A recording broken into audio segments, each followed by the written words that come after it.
Hello guys, প্যারা কম চিল বেশি। বর্তমান বাংলাদেশে শিক্ষিত বেকারের সংখ্যা অনেক বেশি। তো এই বেকাররা চিন্তা করতেছে যে আসলে কেউ ওয়ার্ক পারমিটে, কেউ স্টুডেন্ট বিষয়ে বিভিন্ন জায়গায় বিভিন্ন দেশে যাওয়ার চেষ্টা করতেছে। তো সেক্ষেত্রে আমি আছি এখন তুর্কি সাইপ্রাসে, এবং এখানে আসার জন্য স্টুডেন্ট বিষয় অনেকে ট্রাই করতেছে। তো এখানকার সব থেকে বড় সমস্যা ভাই এখন ইমিগ্রেশনে ভাইবা সমস্যা। ইমিগ্রেশন বোর্ডে একটা ভাইবা হবে আপনার জন্য। তো এখানে কিছু প্রশ্ন করা হবে। তো সব কিছু মিলে আমি একটু আলোচনা করবো ছোট্ট করে। তো চলুন শুরু করি। তো অ্যাজ এ স্টুডেন্ট হিসেবে আপনি যদি তুর্কি সাইপ্রাসে আসতে চান, সেক্ষেত্রে আপনার যে কোনো একটা এজেন্সির কাছে যাইতে হবে। কোনো এজেন্সি ছাড়া আপনি আসতে পারবেন না। তো আপনার সমস্ত যে কাজ, যতগুলো প্রসেসিং লাগে, যাই লাগুক না কেন, সব কিছু ম্যানেজ করবে আপনার এজেন্সি। ঠিক আছে, সব কিছু তারাই ম্যানেজ করে দিবে। আচ্ছা, দ্বিতীয়ত আপনার খরচটা কেমন হতে পারে ভাই, এটা ডিপেন্ড করে আপনার কি ধরনের কলেজটা, কলেজের মান অনুযায়ী, কি কোন ধরনের সাবজেক্টে আপনি আসছেন, সাবজেক্টের টিউশন ফি কত, আপনার স্কলারশিপ কত, এর উপর ডিপেন্ড করে একটা খরচ আসে। তো এটা নির্দিষ্ট করে বলা যায় না, এটা ডিপেন্ড করে সম্পূর্ণ এইসব বিষয়ের উপরে। তৃতীয়ত আপনার স্কলারশিপ। ভাই এখানে বিএসসি কোর্স এবং এমএসসি কোর্সে মানুষ আসে, স্টুডেন্টরা আসে। তো সেক্ষেত্রে বিএসসি কোর্সের জন্য আপনার স্কলারশিপটা হবে এরকম, এসএসসি এবং ইন্টারের উপর ডিপেন্ড করে, রেজাল্টের উপর ডিপেন্ড করে। এসএসসি এবং ইন্টারের যে রেজাল্ট, এর উপর ডিপেন্ড করে আপনার স্কলারশিপ আসবে।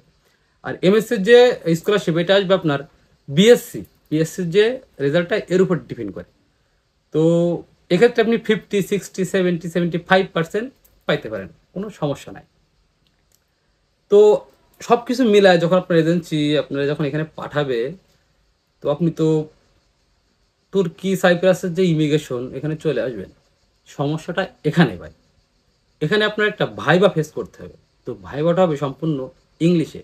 আইএলটিএস লাগবে না ভাই আপনার আসার জন্য। আপনার তুর্কি সাইপ্রাসে আসার জন্য যে প্রসেসিংটা, এখানে আইএলটিএস লাগে না, কোনো ইংলিশ ভাষা শেখার কিছু লাগে না, কোর্স লাগে না। কিন্তু এখানে আসার পরে আপনার কিন্তু ইংলিশে ভাইবাটা দিতে হবে। সেক্ষেত্রে আমার কাছে পরামর্শ থাকবে, আপনাদের আইএলটিএস করেন বা না করেন, ইংলিশের উপরে একটু জ্ঞান থাকা যথেষ্টভাবে জরুরি এবং খুবই গুরুত্বপূর্ণ। কারণ এই যে ভাইবাটা হয় তুর্কি সাইপ্রাসে, যে ইমিগ্রেশন ভাইবা স্টুডেন্ট ভিসার জন্য, এটা কিন্তু ভাই কন্ট্যাক্টও করা যায় না। আপনি টাকা পয়সা দিয়ে কন্ট্যাক্ট করবেন, এটা কিন্তু হয় না। সুতরাং কোনো এজেন্সি কিন্তু এটা করেও দিবেন আপনাকে। এটা কিন্তু সম্পূর্ণ আপনার নিজেকেই ফেস করতে হবে। তো এখানে কিছু প্রশ্ন করা হয় ভাই, অনেকে জিজ্ঞেস করেন ভাই প্রশ্নগুলো কি। ভাই নর্মালি অ্যাজ এ স্টুডেন্ট হিসেবে আপনারা তো বলবে না যে পদ্মা সেতুর পিলার কোন, মানে কয়টা, এটা তো বলবে না।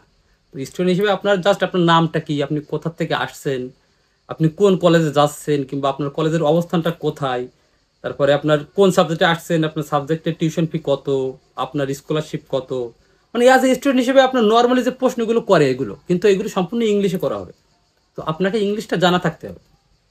তো এখানে যদি আপনি আপনার বডি ল্যাঙ্গুয়েজ, আপনার অ্যাটিটিউড, আপনার কথা বলার স্টাইল, সব কিছু মিলে ওদের যদি মনে হয় যে না এই স্টুডেন্ট, তাহলে কিন্তু আপনারা ঢুকতে দেবে।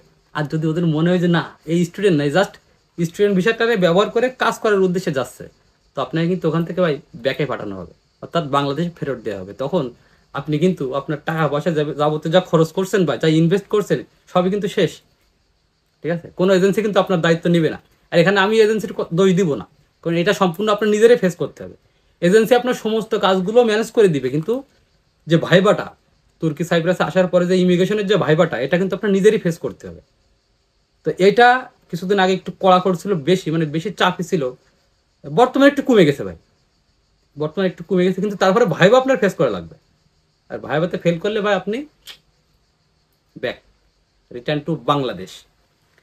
তো যদি আপনি এই ভাইবাটা পার করে যান, তার পরবর্তীতে আপনার যে কলেজে আপনি আসবেন, এখানে আপনার ইংলিশের একটা কোর্স করানো হবে ছোট করে, এই কলেজের থেকে এটা করানো হয়, আইএলটিএলস এর মতোই আর কি। তো এটা কলেজের কর্তৃপক্ষ থেকে করানো হয়। এখানে আপনার 15 দিন কি 20 দিন কি 1 মাসের একটা ইংলিশ কোর্স করানো হয়। তো ইংলিশ কোর্সটা শেষ করার পরে আপনার কিন্তু মেন কোর্সে ঢোকানো হবে। ঠিক আছে, তো এই কোর্সটা শেষ করে এরা নিজেরাই করাই নেবে, এটা আপনার কোনো চাপ নেওয়ার দরকার নেই। তো আমি আপনাদের বারবার করে একটা কথাই বলবো ভাই, আপনাদেরকে ইংলিশ সম্পর্কে একটু জ্ঞান থাকা লাগবে ভাই। আর যারা চিন্তা করছেন যে ফেক কাগজপাতি দিয়ে ফেক স্টুডেন্ট হিসেবে আমি আসবো, ভাই ভাই আপনারা কিন্তু ঢুকতে পারবেন না, আগে থেকে বলে দিলাম। কারণ আপনারা কিন্তু ঢুকতে পারবেন না। একটা স্টুডেন্টের বডি ল্যাঙ্গুয়েজ, কথাবার্তার ধরন, চলাফেরা, আর একটা সাধারণ মানুষ যারা কাজ করে, এটা কিন্তু সম্পূর্ণ আলাদা ভাই, সম্পূর্ণ আলাদা।